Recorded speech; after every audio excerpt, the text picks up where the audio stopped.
We're discussing the Forbes wealthiest people and how they build lasting wealth. Mentors and mindset is so critical. So let's take a look at what they have in common.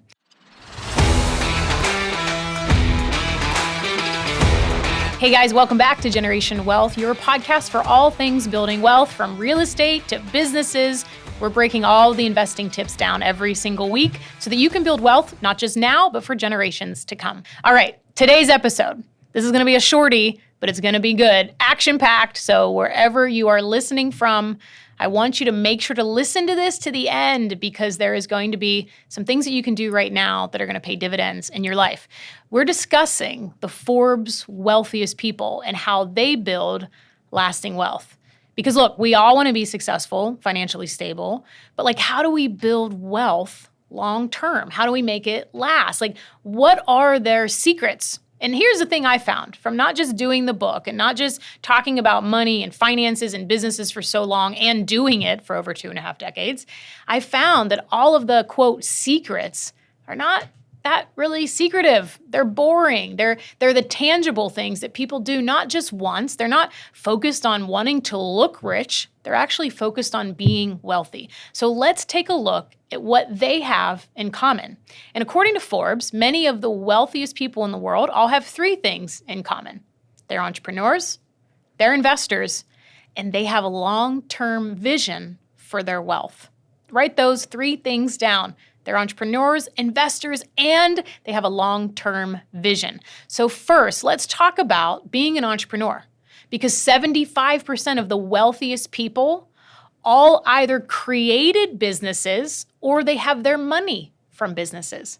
Entrepreneurs in general are risk takers. They make the calculated risks, they do their due diligence, they do market research, they understand what they're entering, but they also have a passion for being able to be in business, to be an entrepreneur, and they use their skills and their expertise to create products and services that fill a gap in the market. Now look, you know that I'm not the person that says build a business around your passion or your purpose, right? Because let's be real, there are a lot of things that you might be passionate about or feel is your life's purpose, but they're not going to make money. And then what happens is people then quit. They go back to working a job or doing what they were doing before because this business is just a lot of work and another job that they have to show up for that is not profitable and doesn't make them money. The Forbes 400, they maintain largely they're self-made. They've built businesses. And yes, some of them have certainly inherited their fortune, but 69% of them have actually created their fortune rather than inheriting it. So that's why being an entrepreneur is such a vital part of creating wealth. The second, of course, is being an investor, right? The wealthiest invest their money, their earned income that they get from that business, into a wide, diverse range of assets, stocks, real estate, and other businesses. They don't put all of that money into just one basket. They're always looking for new opportunities, way to grow their wealth, right? Ways for their money to make more. And the third, I think, is what's talked about maybe the least in what a lot of people talk about when building wealth. Because we talk about the strategies and we talk about the businesses, we talk about how to grow your businesses, what to invest in. But man, having a long-term vision for your life is crucial. Wealthy people don't just think about short-term gains. They're not just thinking about the now. They're not trying to buy the designer thing, drive the fancy car to look rich. They're focused on building a legacy. To really have patience and understand that wealth takes time to accumulate, to use compound interest in your favor. So they invest in assets that will appreciate over time.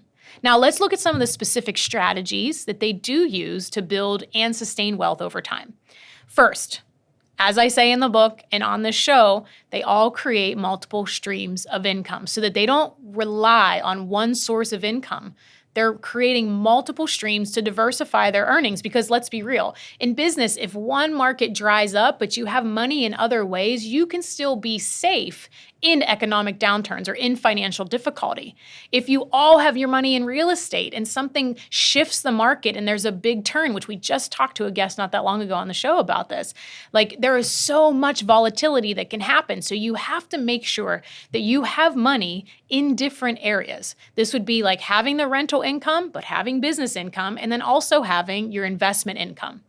Second, the wealthiest people, they also live below their means. I know this is like the most boring, unsexy topic, but they don't splurge on all the expensive things until they have wealth.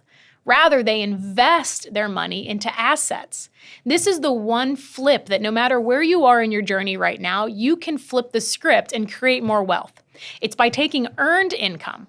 And rather than spending your earned income on the biggest house you can afford, or on the bougie bag that you want, or on the fancy car that you want to drive, invest in the stock that owns that company. Owning a piece of the action of an asset is far better than owning an item that's a depreciating asset.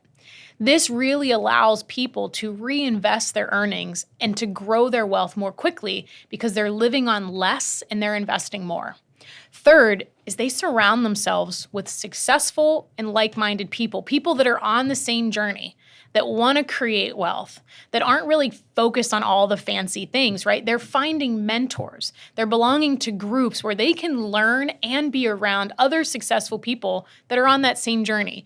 This helps you stay motivated, focused, and constantly learning. I believe it was Jim Rohn that originally said the quote that we are the sum total of the 5 people that we hang around with. That's why friend groups and the people that you are around could actually cost you, right? Like let's say you're super focused on building your wealth and having financial freedom, yet all the people that you're around, they want to go spend. They want to go do the bougie vacations. They want to go do all these things. We tend to go with the flow. We tend to be people pleasers. So you tend to do what your circle does. It may be time that you look for a new circle. It doesn't mean that you have to leave all these people and never talk to them again, but it just might mean that you have to be more intentional with the people that you spend the most amount of time with. So let's talk about why this is important. Mentors and mindset is so critical. It's not the whole piece, like I always say, but it is part of the puzzle. The wealthiest people really have a growth and gratitude mindset. They invest heavily into their own self-education. They're constantly learning, constantly adapting, constantly being able to get through the next challenge. They also have this attitude of gratitude and a strong self-belief in their ability to succeed. And look, I always say that no matter what you're going to do, no matter what level you're getting to, there's always going to be some doubt, some disbelief that you have in yourself. But here's the key. You just need to have a little bit more faith in yourself than your fear of what you're going to do. And I think it's never waiting until you're ready. It's never waiting until you have all the answers. It's never waiting until you have the perfect plan. It's just having the belief in yourself that you can do this, even with the fear that comes along with going on that next step of your journey.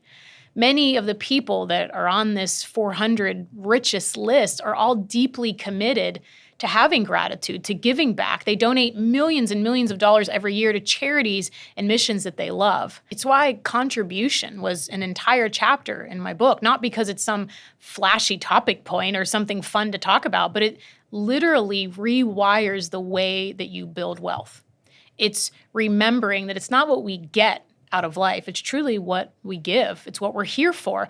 And if you're just focused on accumulating things and having all of the stuff to make other people think you're successful, you really miss the entire point of building wealth. And truly, that's for a whole other podcast. That's why it's a whole other chapter in the book. But I do want to talk a little bit about the Forbes 400, the actual people that are on the list for 2022. Because according to Forbes, the minimum net worth to even make this list is at least $3.4 billion. So every single person that's on that list is worth at least $3.4 billion. That's up from 2021. In 2021, it was only $2.9 billion. The combined net worth of all 400 individuals on this list, get this, guys, $3.54 trillion. That's actually right around the same amount that our country printed last year. But this was up also from 2021, which was 3.2 trillion. Massive, massive amounts of wealth. And when we look at the 5 wealthiest individuals, most of you will probably know these names. And of course, they fluctuate all the time depending on what their dividends are doing, what their investments are doing, what their companies are doing. But we've got Jeff Bezos, we've got Elon Musk, we've got Bill Gates, we've got Mark Zuckerberg, and of course, Warren Buffett.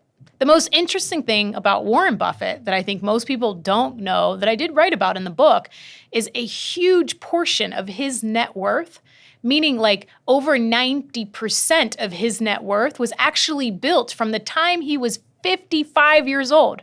So it was what he did in the first 30 years of his life that actually gave him 90% of the results. That's why it's so important to understand compound interest, to understand investings, and to know where to put your money so that it can make more of it. Forbes notes that this 2022 list also has, get this, a record number of women. 78 women were on this list, also up from 2021, which had 63. And the youngest person, 24-year-old Kevin David Lehman, who inherited his fortune from, guess what? A business, a German drugstore chain. Now, a lot of these people on the list, yes, they are self-made. They did this on their own, but there's also people on this list who got their money from someone else in their family from doing it. That is generational wealth. So that's why learning this stuff is so important. And I know so many people here, 24-year-old inherited a drugstore chain, must be nice. But guess what? His grandfather, his dad, whoever started that, his mom, his grandma, right? Like whoever that was, they did the work. They created generational wealth. And let's be real, you have all the tools, all the talents, all the tactics in order for you to do it as well. But these ideas, this podcast, an interview that you hear isn't going to change your financial future.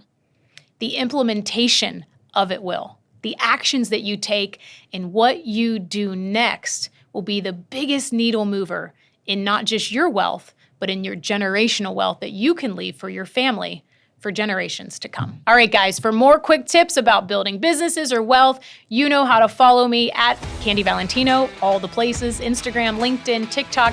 And if you love this episode, I would be so grateful for you to leave a 5-star review over on Apple Podcasts. But until next time, thank you so much for tuning in to Generation Wealth. We'll see you next week.